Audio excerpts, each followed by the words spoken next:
دیزاین میز یلدا خیلی راحت‌تر از اون چیزیه که فکر می‌کنی. یه میز و یه پارچه نیاز دارین که پارچه‌تون رو پهن کنین، دقیقاً مثل من از دو طرف چینش بدین و بس کمربندی هم ببندین بهش. از یه سینی چوبی واسه میز یلدا استفاده کردم، 2 تا قالب سنج روش گذاشتم و 3 تا شمع فیکس کردم. سطح اسفنج و برگ شمشاد پر کردم. شما هر برگ دیگه دوست داشتین میتونین استفاده کنین. البته اسم اصلیش یاس هلندیه. رفتم سراغ میوه‌ها که انار رو چوب کردم و یه طرف کارم پر انار کردم. خیلی خوشگلش کرد.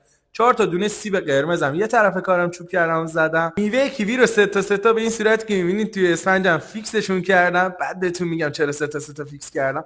میوه خشکارم پشت سیبم دیزاینشون کردم، خیلی خوش رنگش کرد واقعا. اون جای خالی واسه روزا بود. روزا رو باز کردم که هم بزرگتر بشه هم خوشگل‌تر بشه. سه شاخه رو به این صورت که دیدین دیزاینش کردم. چند تا شیشه کریستالم پایین میزتون استفاده کنید، داخل شمع وارمر بزنید. واقعا کامل میکنه میزتون رو.